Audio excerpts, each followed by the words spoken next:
श्रीमद्भगवद गीता प्रथम अध्याय श्लोक 17। काश्यश्च परमेश्वासः शिखण्डी च महारथः धृष्टद्युम्नो विराटश्च सात्यकिश्च पराजितः। अर्थात हे राजन, परमेश्वासः श्रेष्ठ धनुष वाले काश्यः यानी काशीराज और महारथः अर्थात महारथी शिखंडी तथा धृष्टद्युम्न एवं विराटः यानी राजा विराट च और अपराजितः अर्थात अजेय सात्यकी द्रुपदः राजा द्रुपद और द्रौपदेयः अर्थात द्रौपदी के पांचों पुत्र च तथा महाबाहु यानी लंबी लंबी भुजाओं वाले सौभद्रः अर्थात सुभद्रा पुत्र अभिमन्यु, इन सभी ने सर्वशः सब ओर से पृथक पृथक यानी अलग अलग अपने अपने शंखम दध्मौ शंख बजाए। काश्यश्च परमेश्वासः शंखान दध्मौ पृथक पृथक।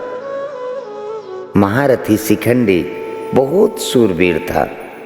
यह पहले जन्म में स्त्री काशीराज की कन्या अम्बा था और इस जन्म में भी राजा द्रुपद को पुत्री के रूप में प्राप्त हुआ था। आगे चलकर यही शिखंडी स्थूणाकर्ण नामक यक्ष से पुरुषत्व प्राप्त करके पुरुष बना। भीष्म जी इन सब बातों को जानते थे और शिखंडी को स्त्री ही समझते थे, इस कारण वे इस पर बाण नहीं चलाते थे। अर्जुन ने युद्ध के समय इसी को आगे करके भीष्म जी पर बाण चलाए और उनको रथ से नीचे गिरा दिया। अर्जुन का पुत्र अभिमन्यु बहुत शूरवीर था।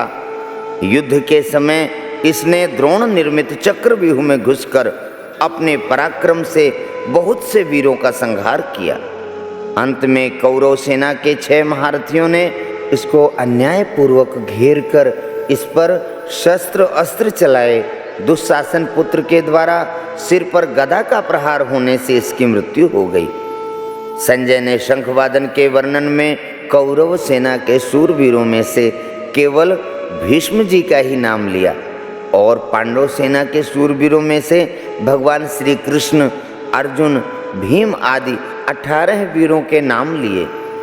इससे ऐसा प्रतीत होता है कि संजय के मन में अधर्म के पक्ष यानी कौरव सेना का आदर नहीं है, इसलिए वे अधर्म के पक्ष का अधिक वर्णन करना उचित नहीं समझते, परंतु उनके मन में धर्म के पक्ष यानी पांडव सेना का आदर होने से और भगवान श्री कृष्ण तथा पांडव के प्रति आदर भाव होने से उनके पक्ष का ही अधिक वर्णन करना उचित समझते हैं और उनके पक्ष का वर्णन करने में ही उनको आनंद आ रहा है।